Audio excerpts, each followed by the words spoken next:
നമസ്തേ. ഇന്ന് നമ്മൾ സംസാരിക്കാൻ പോകുന്ന ഷുഗർ പേഷ്യൻസ് ഏറ്റവും കൂടുതൽ ടെസ്റ്റ് ചെയ്യപ്പെടുന്നതും ഏറ്റവും കൂടുതൽ മിസ്ലീഡ് ചെയ്യപ്പെടുന്നതുമായിട്ടുള്ള ഒരു ബ്ലഡ് ടെസ്റ്റ് ആണ് PPBS, post prandial blood sugar test എന്നൊക്കെ നമ്മൾ പറയും.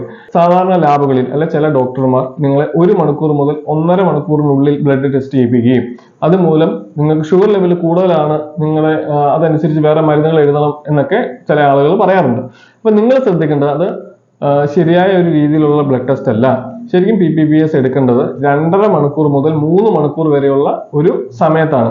കാരണം ഇതൊരു മെറ്റബോളിസം ഡിസോർഡർ ഉണ്ടോ നിങ്ങളുടെ ശരീരത്തിൽ എന്നറിയാൻ വേണ്ടി എടുക്കുന്ന ഒരു ബ്ലഡ് ടെസ്റ്റ് ആണ്, അല്ലെ ഷുഗർ ലെവലിന്റെ അളവ് അറിയാൻ വേണ്ടിയുള്ളതല്ല. ഒരു ആഹാരം കഴിച്ച് പെപ്സിൻ പ്രോട്ടീൻ പോലുള്ള എൻസൈമുകളെല്ലാം ശ്വമയ്ക്ക് വന്ന് അവിടുന്ന് അടുത്ത ഡിയോഡനത്തിലേക്ക് പോയി അവിടെ എൻസൈമുകൾ ബാക്കിയുള്ളതെല്ലാം ചേർന്ന് അവിടുന്ന് തന്നെ ഗ്ലൈക്കോജനായിട്ട് മാറ്റി ലിവറിൽ കൊണ്ടുവന്ന് സ്റ്റോർ ചെയ്ത് വെച്ച് ബാക്കി ഇത് ബ്ലഡിലേക്ക് വിടും.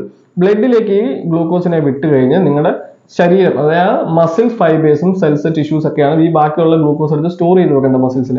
അത് ബ്ലഡിൽ നിന്ന് എത്ര ശതമാനം ഇത് അബ്സോർവ് ചെയ്ത് വെക്കുന്നുണ്ട്, അതല്ലെങ്കിൽ ഓൾറെഡി യൂട്ടിലൈസ് ചെയ്യുന്നത്, നിങ്ങളുടെ ശരീരം എത്ര ശതമാനം യൂട്ടിലൈസ് ചെയ്തിട്ട് പുതിയ ഗ്ലൂക്കോസിനെ ശരീരം അബ്സോർവ് ചെയ്ത് വെക്കുന്നുണ്ട് എന്നറിയാൻ വേണ്ടിയുള്ള ഒരു ടെസ്റ്റ് ആണ് ഈ PPBS. നിങ്ങൾ അറിയേണ്ടത് മിനിമം ഇതിന്റെ ദഹനം 2.5 മണിക്കൂർ മുതൽ 3 മണിക്കൂർ വരെ വേണ്ടതാണ്.